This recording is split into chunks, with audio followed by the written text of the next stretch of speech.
ये बात modern management करते हैं। यही बात हम सत्शास्त्रों में पाते हैं कि आप नीति नियम, सिद्धांत से कभी आप विचलित ना होना।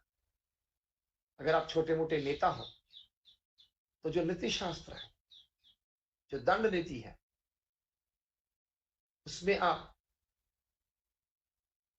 प्रामाणिक रहना। आपके साथ जो आपके कर्मचारी है, आपके नीचे आपकी आज्ञा का पालन करते हुए जो कर्मचारी आपके लिए काम कर रहे हैं, आप उनको तनख्वाह भी देते हो, लेकिन सभी के लिए आप एक ही दृष्टि रखना कि नीति शास्त्र की दृष्टि से सभी एक है। हाँ, कर्मचारी के रूप में आप अलग अलग उनको दे सकते हो क्योंकि अलग अलग उनकी जिम्मेदारी है, लेकिन जब नीति की बात आती है, प्रामाणिकता की बात आती है, सिद्धांत की बात आती है, तब आपके लिए सभी कर्मचारी एक है। साथी कर्मचारी हो या आपके हाथ के नीचे एक जूनियर कर्मचारी हो, लेकिन नीति शास्त्र में दंड नीति वही होनी चाहिए। बहुत एक अच्छी बात महाभारत में हमें सिखाई गई। महाभारत में जब भीष्म अंतिम अवस्था में थे और वो सैया पे सो रहे थे, तब युधिष्ठिर उनके पास पहुंचते हैं भगवान श्री कृष्ण की आज्ञा से, और उस वक्त भीष्म पिता युधिष्ठिर को जिस प्रकार को एक आदर्श राजा को अपने कार्यों में नीतिमत्ता रखनी चाहिए, उसकी सीख देते हैं।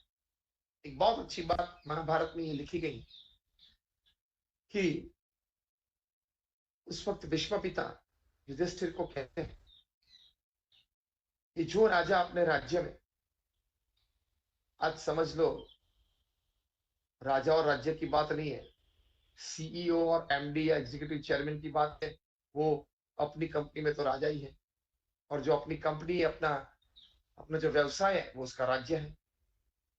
उस वक्त राजा और राज्य की बात थी, आज सीईओ चेयरमैन या एमडी की बात है और अपनी कंपनी की बात है। विश्व पिता युधिष्ठिर को कहता है कि जो राजा दंड नीति का संपूर्ण पालन करता है, कोई भी प्रकार का भेदभाव अपने कर्मचारी वर्ग में कभी नहीं रखता है,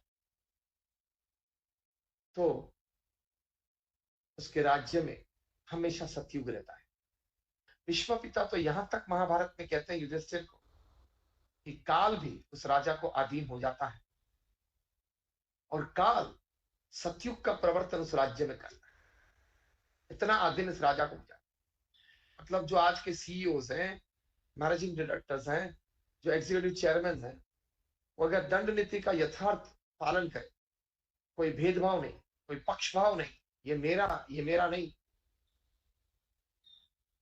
तो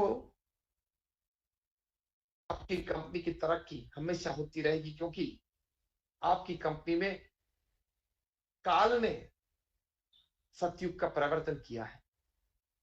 विश्व पिता कहते हैं कि जो राजा अपने राज्य में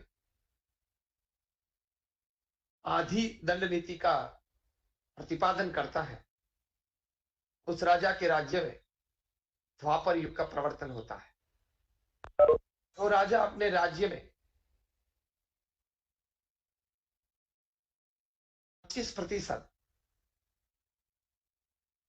ये दंड नीति का प्रतिपादन करता है, उस राज्य में काल है, वो त्रेता युग का प्रवर्तन करता है।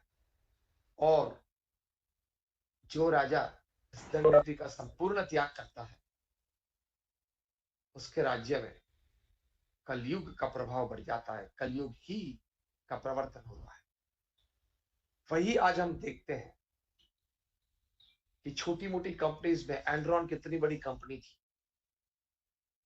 लेकिन उसके एग्जीक्यूटिव चेयरमैन से लेके मैनेजिंग डायरेक्टर को लेके उनके सीईओ को लेके सभी ने कुछ अन्य की, सभी ने कोई ना कोई ऐसा कुछ कार्य किया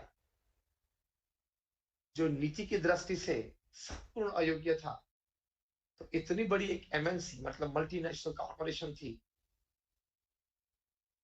वो टूट गई। भारत और अमेरिका में कोर्ट में कहीं केसेस हुए,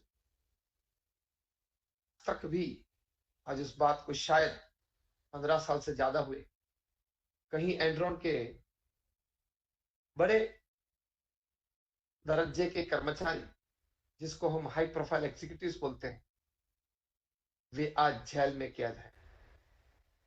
तो देखो, इतनी बड़ी कंपनी थी, मल्टी बिलियन डॉलर कंपनी थी, लेकिन नीति शास्त्र में, दंड नीति में जो मुख्य राजा थे, उन्होंने उसका संपूर्ण त्याग किया, उसका पालन नहीं किया। उसके राज्य में मतलब उसकी कंपनी में इतनी बड़ी तकलीफ आई। तो देखो, जो मुख्य व्यक्ति मतलब जो राजा है, अगर उसने दंड नीति का पालन नहीं किया तो ये तकलीफ आ सकती है। ये बात विश्व पिता अपनी अंतिम अवस्था में एक सबसे बड़ी सीख युधिष्ठिर को देते हैं। बहुत अच्छी ये बात महाभारत से हमें प्राप्त होती है।